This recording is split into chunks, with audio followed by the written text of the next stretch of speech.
Baiklah ya, saudara-saudara sekalian yang saya hormati, hari ini dari mulai pagi, siang dan sampai sore, Presiden telah memimpin sidang kabinet paripurna yang intinya adalah mengevaluasi apa yang telah kita lakukan sepanjang tahun 2016 ya, kemudian apa yang harus kita lakukan nanti, program dan rencana kerja pemerintah untuk 2017.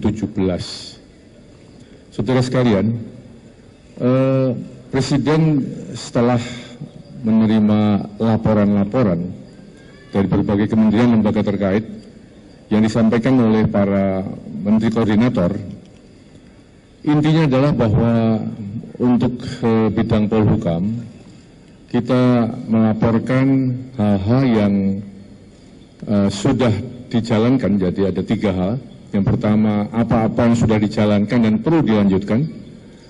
Dan yang kedua adalah sesuatu yang sudah ditetapkan yang kemudian perlu diaktualisasikan, direalisasikan dalam pelaksanaannya.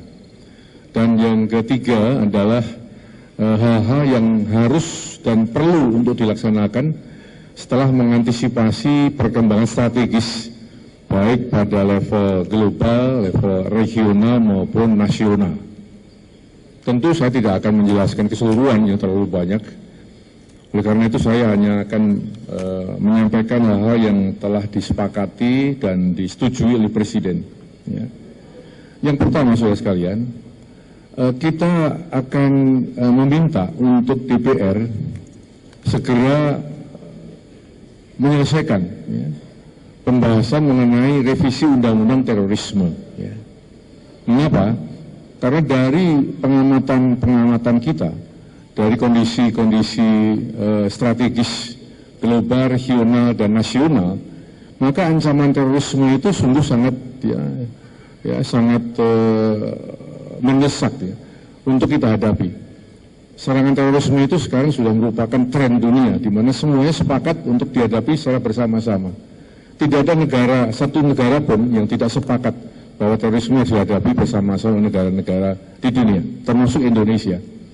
Oleh karena itu, saudara sekalian, karena terorisme tidak mengenal undang-undang, tidak mengenal batas negara, ya, dan mereka hanya bergerak karena doktrin yang sangat keras, maka sepakat untuk menghadapinya juga dengan cara-cara yang terukur, tetapi cukup cerdas karena harus berdasarkan satu undang-undang. Nah inilah ya kita mengharapkan supaya undang-undang atau revisi undang-undang terorisme segera dapat ditetapkan, kita putuskan bersama. Terutama kita menunggu keputusan dari DPR. Ya.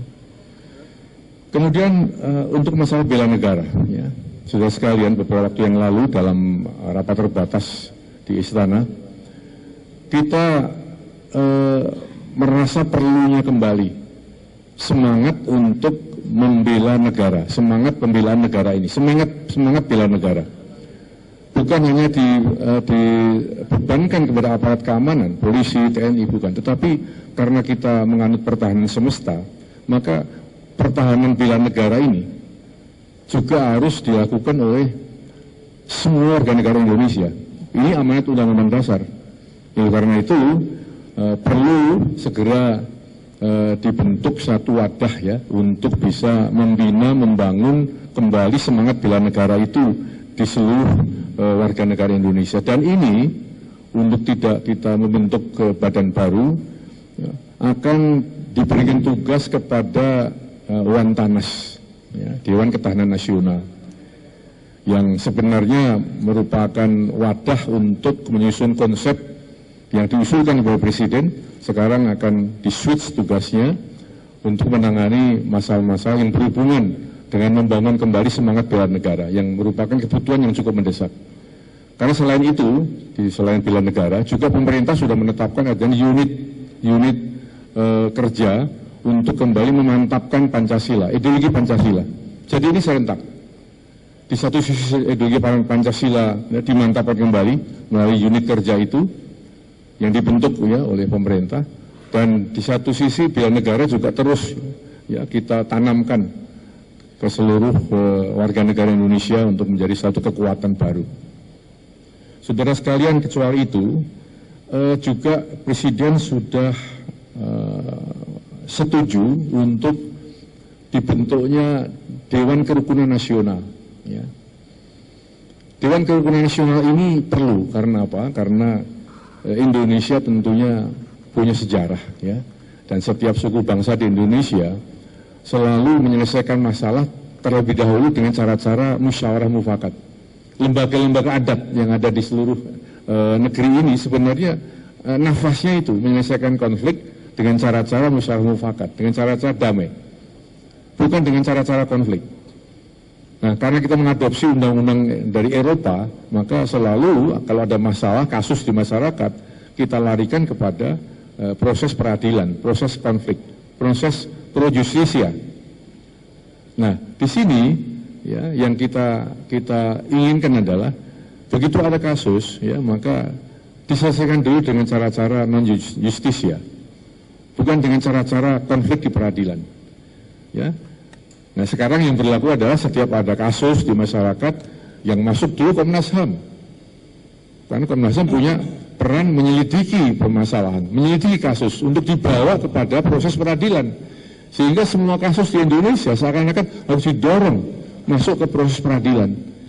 Nah, tentu ini ya bukan sesuai dengan culture kita, budaya kita. Maka perlu adanya dibentuk suatu Dewan Kerukunan Nasional, ya katakanlah sebagai bagian usaha untuk mengganti posisi KKR dulu lah, ya. Dulu ada KKR namanya, ya, Komisi Kebenaran dan Rekonsiliasi, yang kemudian sudah tidak disetujui oleh Mahkamah Konstitusi. Dan kita ya sekarang akan membentuk, ini bukan berarti untuk menghidupkan kembali KKR, bukan, tetapi dengan cara lain kita menghidupkan justru satu falsafah bangsa kita sendiri, menyelesaikan perkara dengan cara musyawarah dan mufakat. Itu juga akan kita bentuk. Saudara sekalian, yang sekarang kita khawatirkan adalah adanya perkembangan komunikasi di media sosial, ya, yang nyata-nyata sekarang lebih berkembang, ya, hal-hal yang merupakan berita-berita yang tendensius, berita fitnah, berita bohong, berita menyesatkan, ya, berita yang menanamkan kebencian atau ujaran-ujaran kebencian itu sekarang cukup merebak. Memang saudara sekalian, kebebasan boleh. Negeri ini memang ya memberikan suatu kebebasan. Kebebasan adalah hak dalam demokrasi. Tapi kewajiban untuk menaati hukum, peraturan perundangan itu juga merupakan kewajiban yang harus ditaati. Saudara sekalian, oleh karena itu ya tentunya tidak boleh ya media sosial justru digunakan untuk hal-hal yang negatif seperti ini. Sudah terlalu parah kondisinya. Baik sudah menyerang pribadi, menyerang kelompok masyarakat lainnya, maupun menyerang kebijakan negara. Oleh karena itu, ya sudah ada satu rencana untuk melakukan langkah-langkah represif, terutama preventif ya, agar kebebasan media di media sosial terutama ini dapat diatur dengan baik, dapat dilaksanakan secara etis, bermanfaat, bermartabat, dan tidak merugikan kepentingan nasional. Tentu yang sudah keterlaluan, ya sudah jelas-jelas melanggar hukum akan ditindak secara tegas. Dan polisi sudah diinstruksikan atau aparat penegak hukum sudah diinstruksikan untuk melakukan langkah-langkah tegas tanpa kompromi. Ya. Nah, berikutnya saudara sekalian, bulan Januari ini juga akan kita luncurkan paket kebijakan reformasi hukum tahap 2. Ya. Tahap 1 sudah kita luncurkan. Dengan intinya adalah kita bentuk Satgas Sapu Bersih Pungutan Liar yang nyata-nyata dalam waktu singkat mendapatkan respon yang sangat besar dari publik, dan hasilnya sungguh sangat menggembirakan ya, karena dalam waktu singkat sudah bisa mencegah tindakan-tindakan yang menyangkut pungutan liar di masyarakat yang nyata-nyata merugikan masyarakat. Ya. Sudah ada kira-kira 46 kasus OTT tangkap tangan yang dilaksanakan oleh Satgas ini, dan akan terus dilakukan. Banyak pertanyaan dari masyarakat, jangan-jangan Satgas ini hanya anget-anget tai ayam, bukan? Ya, perintah Presiden lanjutkan sampai tuntas, sampai bersih. Dan untuk tahun berikutnya ini kita akan terus ya mengaktifkan Satgas Sapu Bersih sampai benar-benar ya pungutan liar di Indonesia sudah kita bisa habiskan, kita berantas. Ya. Saudara sekalian, hal lain yang saya kira perlu dilaksanakan adalah mengenai Papua ya. Memang ada masalah di sana sejak dulu. Dan sekarang kita telah berusaha dengan satu pembangunan yang holistik, pembangunan yang bersifat menyeluruh dari kementerian lembaga. Tinggal bagaimana pembangunan itu dapat dieksposkan ke masyarakat. Pembangunan ini dapat disaksikan dan dapat diketahui oleh publik internasional.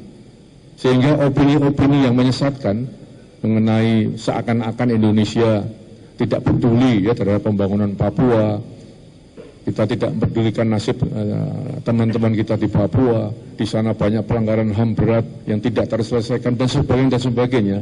Ya, kita bisa melakukan langkah-langkah untuk menetralisir opini itu dengan langkah-langkah positif, dengan langkah-langkah nyata, dengan langkah-langkah di lapangan yang dapat dilihat langsung oleh masyarakat domestik maupun masyarakat dunia. Saya kira itulah hal-hal yang dapat saya laporkan mengenai kegiatan-kegiatan yang akan dilaksanakan oleh kementerian lembaga terkait dalam jajaran kementerian koordinator Kementerian Politik, Hukum, dan Keamanan. Terima kasih.